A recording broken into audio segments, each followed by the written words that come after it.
بسم اللہ الرحمن الرحیم۔ محرم اور عزاداری کے لیے آیت اللہ خامنئی مرتضی اللہ علیہ کی نصیحت۔ جب محرم آتا ہے تو کربلا کی یاد دلوں کو بے قرار کر دیتی ہے۔ ہر طرف یا حسین کی صدا گونجنے لگتی ہے۔ وفا کی تاریخ پھر سے زندہ ہو جاتی ہے۔ ایثار کا جذبہ تازہ ہو جاتا ہے۔ زہرا کے لال کی وہ مصیبت دل کو تڑپانے لگتی ہے اور عشق حسین راہ حسین پر چلنے کی تاکید کرنے لگتا ہے۔ انہی لمحوں میں آیت اللہ خامنئی نے ہمیں عزاداری کی روح اور حسینی پیغام سے جڑنے کی جو نصیحتیں کی ہیں وہ دلوں کو جگانے والی ہیں۔ آئیے ان نصیحتوں کی روشنی میں عزاداری کو آئیڈیل بنائیں۔ رہبر انقلاب حضرت آیت اللہ خامنئی فرماتے ہیں: نمبر 1، شیعہ معاشرے کی ایک بڑی خصوصیت یاد عاشورہ کو زندہ رکھنا ہے۔ نمبر 2، امام حسین کی یاد، محرم اور عزاداری ہم شیعوں کے لیے سب سے بڑی نعمتوں میں سے ایک ہے۔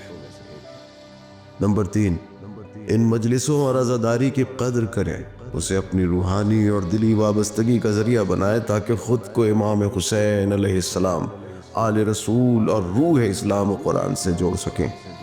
نمبر 4، ماہ محرم میں حسینی اور علوی تعلیمات کو بیان کریں کیونکہ یہی خالص اور اصلی اسلامی تعلیمات ہیں۔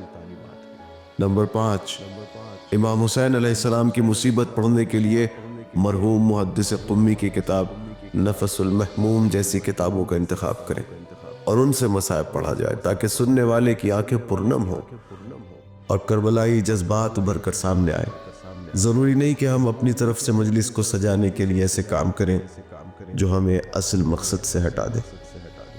نمبر 6، جب اشعار پڑھیں تو خیال رکھیں کہ ان کے ذریعے سننے والوں کا ایمان بڑھ جائے، لہٰذا ہر طرح کا شعر نہ پڑھا جائے۔ اشعار اس انداز میں پڑھیں کہ الفاظ، معانی اور ترنم سب مل کر دل پر اثر ڈالیں۔ نمبر 7، ایسے کام جو لوگوں کو دین اور خدا سے قریب کرتے ہیں، ان میں سے ایک یہی ٹریڈیشنل عزاداری ہے۔ امام خمینی علیہ الرحمہ نے بھی فرمایا کہ عزاداری اسی روایتی انداز میں کرو کیونکہ یہ لوگوں کو دین کے قریب کرتی ہے۔ نمبر 8، میں ان تمام بھائیوں اور بہنوں کا شکریہ ادا کرتا ہوں جو عزاداری اور عاشورہ کے دن نماز جماعت اور آل رسول سے اظہار محبت کے ذریعے ان دنوں کی تعظیم کرتے ہیں۔ نمبر 9، امت مسلمہ اور اسلامی معاشرے کو عاشورہ کو بھلانا نہیں چاہیے کیونکہ یہ ایک سبق، نصیحت اور ہدایت کا پرچم ہے۔ یقیناً اسلام کی بقا عاشورہ اور حسین کے دم سے ہی ہے۔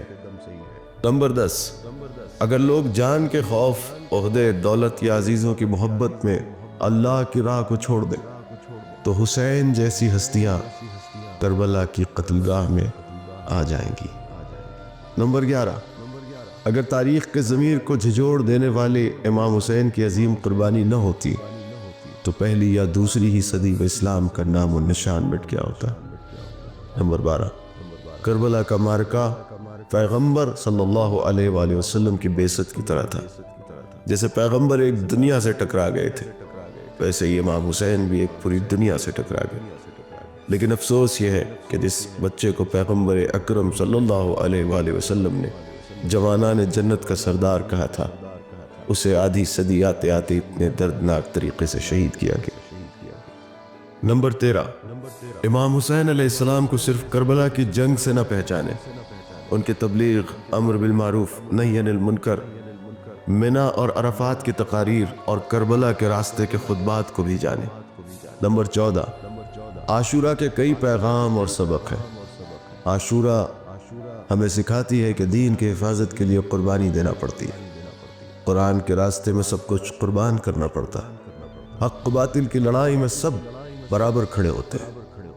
نمبر 15، عاشورہ کا سبق فداکاری، دینداری، شجاعت، ایثار، راہ خدا میں قیام، محبت اور عشق کا سبق ہے۔ نمبر 16، امام خمینی علیہ الرحمہ فرماتے ہیں محرم کو وہ مہینہ قرار دیا جس میں خون تلوار پر غالب آتا ہے، اور ہم نے یہ دیکھا بھی ہے کہ ہمارے یہاں محرم کی برکت سے خون شمشیر پر غالب آ گیا۔ نمبر 17، امام حسین علیہ السلام نے امت کو یہ اصول دیا کہ حق و عدل کی خاطر ظلم کے خلاف قیام کے لیے ہمیشہ تیار رہو۔ اپنی حیثیت اور حالات کے مطابق ہمیں یہ سبق اپنانا چاہیے۔ اے پروردگار، ہمیں امام حسین علیہ السلام اور حضرت زینب سلام اللہ علیہا کے دوستوں اور پیروکاروں میں شامل فرما۔ ہماری زندگی اور موت دونوں کو حسینی قرار دے۔